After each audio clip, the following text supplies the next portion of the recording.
Welcome to the MadTrio podcast. This week we have the California Pariah, Jonathan Charney, James the Fat Man Stevens, hello, and Ryan Corpus Delecti Preston. So I did want to talk about something that I find equally interesting and equally irritating. I don't know if anybody out there has heard of the term doxing. What doxing basically is the internet's anonymous. Say if you have a Reddit account and your name is last week 2528, doesn't really tell you anybody of who you are. So what doxing is somehow people get your personal information and publish it across the internet. And it could be, and traditionally the biggest thing I can remember is it's done, I think it's been done towards women more. Yeah. Specifically, I think there's a few instances that I can remember. I could be wrong. I think not Gamergate, but there was a couple other instances it happens. And one of the reasons it makes me mad is because we all have this unmentioned agreement when it comes to the internet is I won't say any, is we're all anonymous. We have this agreement that unless I say who I am, we don't really pry. We just have a conversation. I mean, what do you think, Ryan? About doxing in general? Yeah, because I find it irritating. For example, we were threatened to be doxed, which I found actually kind of amusing and evil at the same time. Is I personally had a disagreement on a topic of conversation with somebody, and this person said, "So what if I tell your audience about what you said?" And my comment was basically, came to the fact, okay, now I feel like you're threatening because you're threatened to out. By the way, it wasn't even a topic that I thought was remotely controversial. He thought people would flip out enough because if you give enough tidbits of anything, anybody flips out the internet. It's not really hard. Pretty much. Well, yeah, these days it's very easy to frame whatever the fuck you want, in whatever way that you want and create whatever narrative that you want, so... It all seems so very arbitrary to me. You know what I mean? It's like credit card fraud. If you're a victim of credit card fraud, it's just, hey, you know what? Your name got pulled out of the hat that day. Yeah. And it really sucks because it muddies the waters for all of the legitimate things that should be, investigated or what have you. I mean, doxing in general is a fucking awful thing. I'm also one of the people that thinks certain parts of the internet should not be anonymous. You know what I mean? Like, hey, if you want to put certain things out there, put your name on it. You know what I mean? Do you still want to say it? Like, no. The question is, it can get a little bit crazy, but there should be places on the internet where people can go to still be anonymous. It's a feature, not a bug. Now, my question to you is, because I also have another parallel, is what type are we talking about? Like child porn? You talk about being Nazis? Are you talking about, say, you're talking about some sort of hot political debate and you're on the side that's against, and being against it is a fairly, hot topic. I mean, what exactly to you? Well, I'm not talking about anything illegal, for one. You know what I mean? Obviously, like if there's a coalition of child pornographers out there, that's illegal. Take them off, and arrest them immediately. But just a place to be anonymous, like Reddit is anonymous, and you can, post random things, express your vitriol and whatnot. But it, I don't know. I just think that people wouldn't say half the terrible shit that they do say if people knew who they were. So, I agree with that. No, I agree. Said, if you 100%. Without their knowledge do that, what all that's missing is consent, right? Yeah. Like, okay, if I'm going to go to this particular place on the internet, then this is where my name is, and then this is me posting as me, and not whatever my handle is. But if you go on there assuming that something is anonymous, then rightly so, reasonable expectation of privacy in this matter, and somebody just hacks your shit and then posts your thing, and there's a lot of things that I think all of us have said over the years that we wouldn't want our feet held to the fire for just that particular moment. Don't judge me by that moment alone. You know what I mean? And I think you can find that for anybody. No. No, I would say I stand by everything I've said. Well, I won't stand by everything. Well, I won't stand by everything I said. I'm not the type of person to generally say, no, don't put it out there.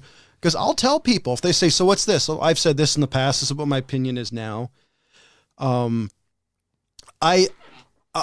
If people give me the room to at least explain, hey, this is what my viewpoint was, and it's still, I'm okay with that. But but since today's the news, the news is done by sound bites. I actually kind of agree with Ryan. It's done by soundbite partly because people can't be fucking bothered to read an article anymore. Yeah, I'll be honest. I like reading articles, but when they're like Rolling Stones, which is like 5 pages of a bunch of bullshit, I kind of have a tendency not to read it because you're having to. Well, don't waste your time with Rolling Stones. Yeah, well, it's just an example. I didn't even like the band. I like the Rolling Stones. They have some good songs. Like 3. Yeah. Name more than like 3. Kiss when they're 3. You can like Rolling Stones when you're an adult. No, I didn't say 3. I said they had 3 good songs. I'm not good with song titles. You liked them when you were 3. No, I'm not good with song titles. I know the songs once I hear them. Anyways, they have 3 good songs. The other thing of doxing, which seems to come out more, is there was the news story within the last couple of days of I think it happened in Palo Alto, California. An older guy was wearing a MAGA hat, and this girl went up to him and basically started shouting how evil, he's wearing a MAGA hat, we need to dox him, give us all his personal information so we know where his children are, where this are. And so basically she wanted this man who, by the way, has a right to free speech. A MAGA hat is not even close to a swastika. By the way, I would be okay if you're wearing a swastika. I think you're a fucking asshole, but you have a right to wear what the fuck you want.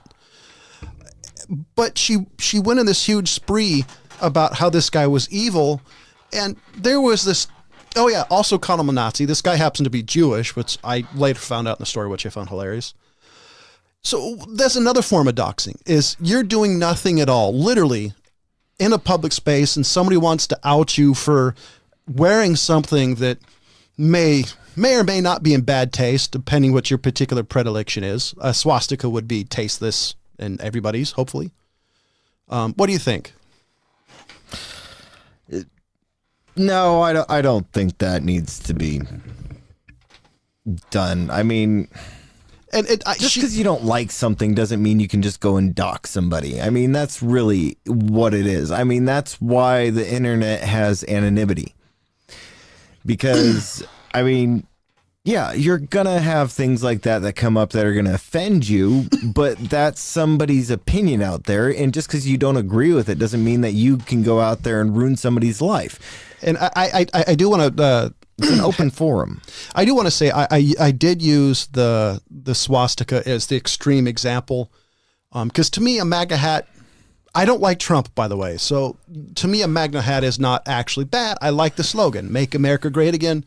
I don't think whoever you are should be able to agree. Okay, make America great, But yeah, I don't like this new modern politic, whether you're the right or the left, coming because you disagree with somebody, you automatically should, shout from the nearest real, mountain, say, this is Bob. He lives at 1234 Sesame Street. What the fuck is that? Ryan? The marketplace of ideas anymore. It's the idea that there can be sort of there should be friction in the middle. There should be a left and a right. I wouldn't want a world with just one or the other, or a country for that matter. But there needs to be that friction that lets things survive the middle, then survive the onslaught from one side or the other. And that's where all the good ideas, come from, the things that are necessary.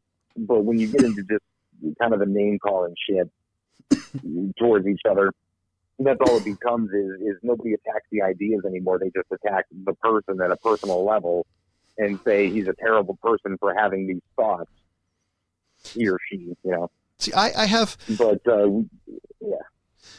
I have 2 examples of this in my personal life. There was a woman named Jen, and one you don't know, and they exist.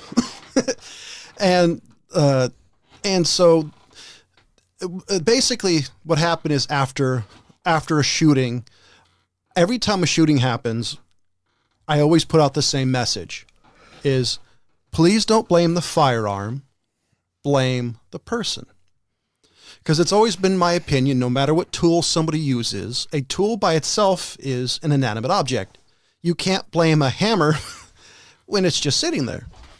And so I did this, and she got all pissed off, had some massive spree towards me, and then blocked me on Facebook. It's like, okay, blocked me on Facebook, not particularly a big deal, but she flipped out on me. And my aunt, God rest her soul, who was as far left as Pol Pot. I mean, I'm exaggerating a little bit. And towards the end of her life, we were able to joke. I would call her a communist. She'd call me a neocon. We would have some fun with a political debate. And see, that's what I miss. I miss having the debate where somebody who was different than me politically or even ideologically completely. I miss that, that back and forth, because that to me is fun. With the marketplace ideas that Ryan was talking about, I hated the fact that this chick flipped out on me because she was somebody who thinks firearms are evil and therefore should not exist. Therefore, if you have that opinion, you by yourself are also evil. Yeah, I've had a couple of friends over the years that have disagreed with me on just about everything. You know, when I find people that I can disagree with and still be incredibly civil with because I love that individual, it's like one of the most valuable things in the world. You know, me and my mom disagree on a ton of stuff, but she's one of the sweetest people that's ever lived. My guess would be sober living on her part. But we can disagree on all kinds of shit, and I'm never going to yell at my mom or call her names or think that she's a terrible person because I fucking know better, you know? There's no way to attack my mom at a personal level, so it has to be the ideas. So if I get angry or worked up or something like that, it's just me being a fucking baby about it. And I recognize that, and I'm able to okay, what do I actually think? Let me be Buddhist about this and go into the moment and just say these ideas are benign until I get the meaning. You know, what's my motivation here, and try to rework the idea to either find a middle ground or say, you know, this is one of those areas where we just have a different philosophy. You know? Or you're wrong. This particular person, and I may be casting aspersions, but I don't think I am on I'm her. Familiar with that concept. She was one of these people who really thought her politics were her politics. Who are you talking about? Somebody you've never met. Yeah, but we were just talking about Ryan's mom, and now you're bringing it up. I'm bringing up. Make sure to change the topic of the person. Okay, this person Jen, who I was talking about. Okay, now we can follow you. This person Jen, who I was talking about, I thought is one of these Democrats who everything is done by her emotional filter. Just throwing names at her. Everything. That's mean. Everything is viewed through the emotional filter. Which in theory is not a bad thing, but I think when you look at it so much that was the biggest problem to me with her, and we used to clash all the time, but was the fact that she viewed, okay, deaths happen, it's the gun's fault, when if you look at it with some sort of logic, you realize something was wrong with the individual. Now, I told her, if I remember correctly, there can be a case of should he have had access to firearms? Where did it fail? There's always a failure somewhere in the system, but you have to blame the person. And her emotions got the better of it, and you know, it's okay. It's a really emotional issue, and I have kids, so if you think I'm being cold, you can seriously fuck off. But you do have to view politics, especially politics, with some emotions and some logic. Because I think if you're too logical, you can be cold. If you're too emotional, you're going to be ridiculous. I think if you hit things in the middle, I think you'll be a little bit fair. Yeah, I always recognize when somebody's coming at, from an angle of compassion, you know what I mean, or empathy or something like that. You're an empath, if you will. You know, but you know, sometimes the heart is good for a certain no bodysuits point of view, and what's that? I said no bodysuits, just skip it. It's a TNG reference. Oh. Lose my train of thought. Sorry. It's all right. I almost made John choke on some soda. I almost did a spit take on my hardware. It's like, no! Continue, empath. Yeah. I totally forgot what I was talking about. Oh, well, you were talking about that you can understand when somebody's coming from a point of compassion right. and empathy and all the other flowery things you were talking about. Yeah, Continue. I'm the hippiest one of all of us. But that might not necessarily make their ideas good. You know what I mean? Like I'll respect somebody from having that angle and saying, you know, from a gun control standpoint, like just trying to save people. Like okay, I get that. I can work with that. We can discuss. You just have to account for bullet drop and leading a target. In Coriolis effect. But when you have the ideology behind it, and it's sort of identity politics, and there's not really a lot of knowledge behind something, or it's just the topic itself that gets your blood boiling, and arguments be damned. It's detrimental to the cause.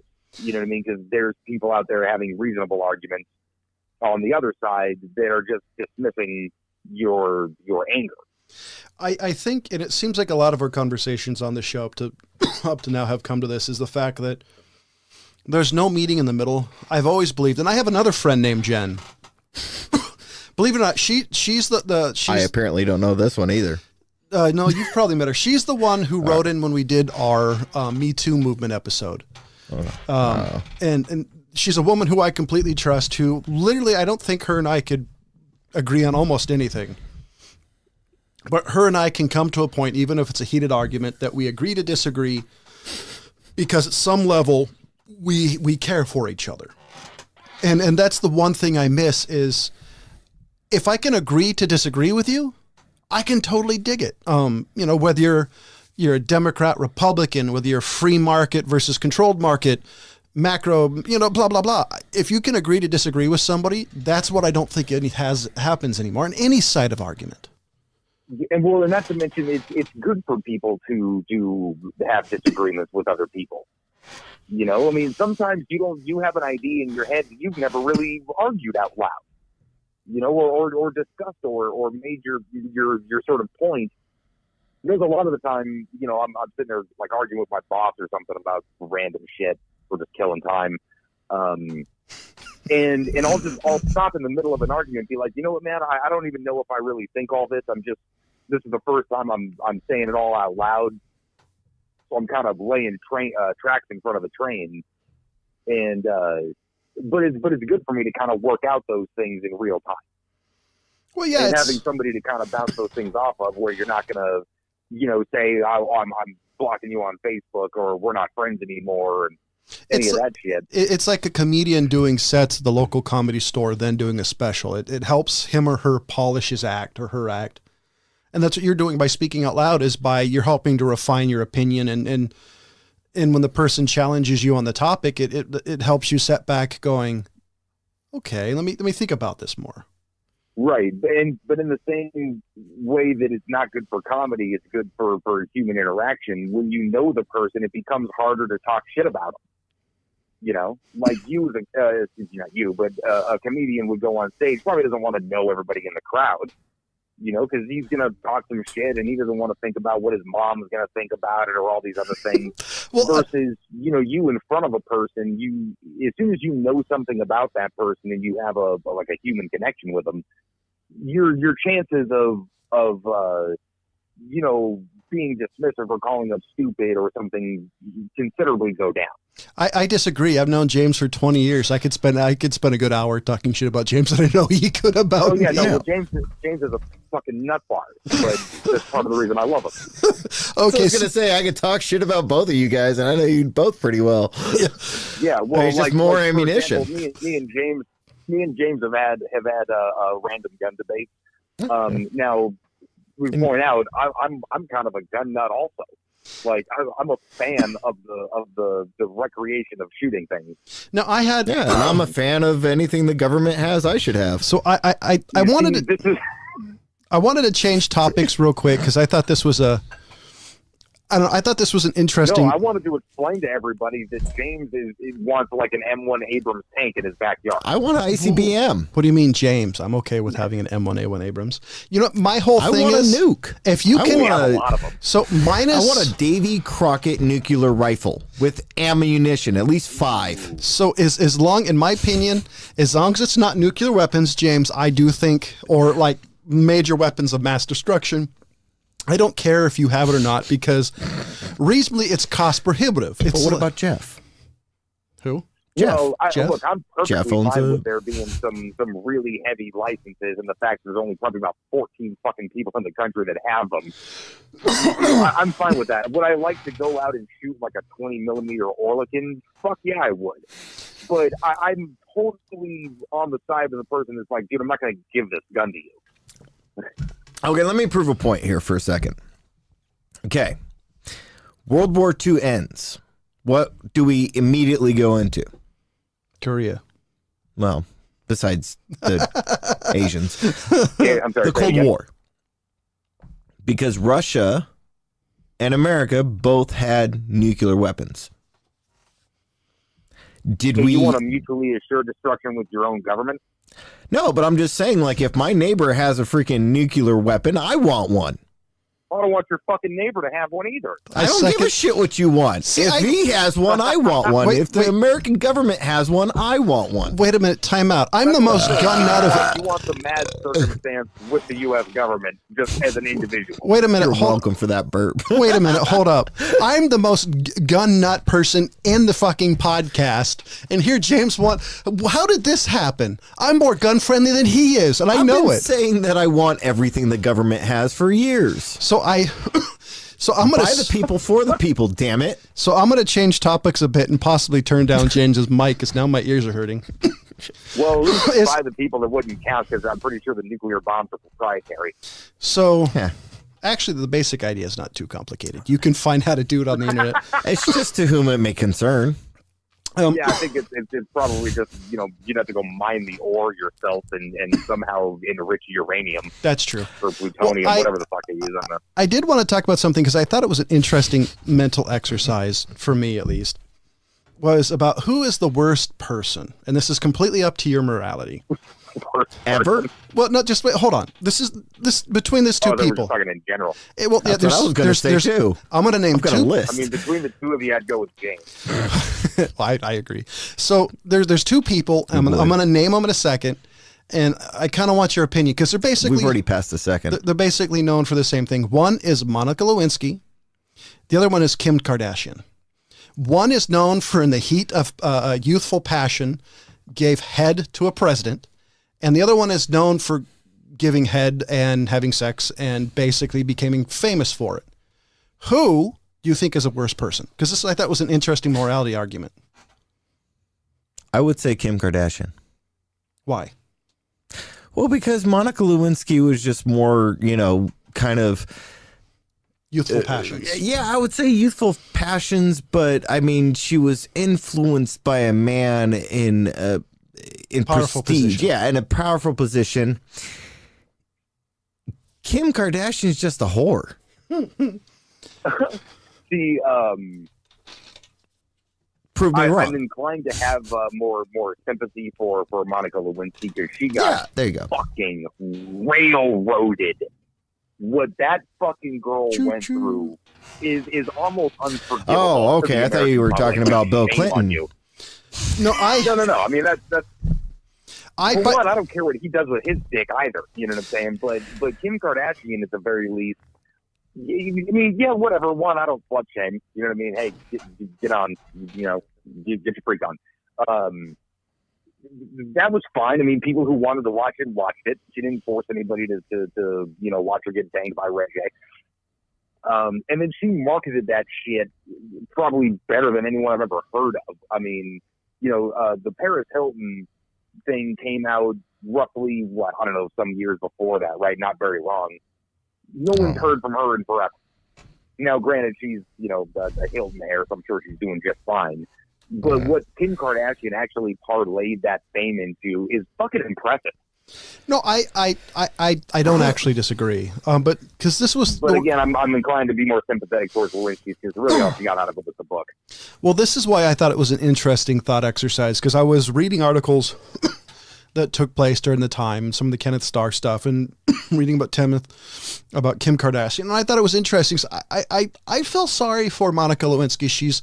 Because she's known for the one thing that no woman ever really wants to be known for in the public, was for giving head. I mean, I don't know any women personally. I don't know any women who would ever want that to be known, and then literally be known. Like, they know what she did before they actually know her name. They're like, oh yeah, isn't she the chick who gave, that's such a horrible position. I know a half a dozen women off the top of my head who would be fine if people knew that they gave head. But you live in the ghetto. I mean, that's business. We're not talking about it in your street corners, Ryan. I'm just talking about the non-prudes that I know. I don't know what the fuck. But I would say from every woman I've met, I think they're not typical, though, the women you know. I think they're a little more self-actualized. Okay. I mean, the women I'm talking about don't exactly go around and tap strangers on the shoulder and say, hey, guess what? Well, like, but if asked, like, oh, do you give head? They'd be like, why are you whispering? Like, yeah, I do. Well, no. What about the fact if people didn't know her name, like say one of those girls, and anybody didn't know her name, if they walked were up known for that, the reason this person, everybody knows you is because you blew a guy. Yeah, like that to me, just to put. Yeah, no, I think they'd be mortified. Okay. Yeah. And especially like all the slut shaming and whatnot that came out, like she. Like any fucking buddy would have been in that circumstance, has any idea how she would have acted. You know what I mean? Or what would have been going on. Or simply like, hey, I'm just actually kind of having a good time. This is all fine with me. And then to be shamed for it so ruthlessly was fucking shameful. Yeah, because that's what I was thinking about, just being in her shoes. Because I remember there was a guy in my high school, and I might be wrong on this because I vaguely remember it, who ate a girl out when she was on her period, and everybody knew it. And a lot of, like, I know him for that more than I remember the dude's actual name. And I remember people going, all right, that's disgusting, but good for you. Did anybody go up and give him like a little Red Wing badge? But so, there's another thing to me that I was thinking that's difference between. Question. I feel like I'm in high school again. I know. That's why I'm like, why are we bringing this up? Well, no, this is part of the conversation. I don't know anybody like that in high school. Well, part of the conversation to me was also the fact that if it was switched, if it was, gotcha. If it was in a different position, if it was a guy and a girl, would it be the same? And this is something I think is different for guys. I really do. Is the fact that most guys I know at the time were like, oh, that's awesome. He went there. And I was thinking, but if I was Monica Lewinsky, I'd be horrified. I wouldn't want to be this guy either who was known for doing what he did. I don't know. I just, maybe it's my personal predilection towards keeping my personal life private. Like there's this parts of my life I don't talk to anybody because ain't anybody's business. No, I get you. Look, I definitely know a few people that like, oh, hey, you're that chick that flew that dude. Yeah, so what? But yeah, people coming up and say that to you. Somebody like Lewinsky went through. Oh, she went. Was a bit more harsh. That was nuclear level. Just recognizing somebody like Kim Kardashian got recognized for banging a dude on camera. Well, hey, you're that chick that banged the dude, and she probably was like, yeah, I am.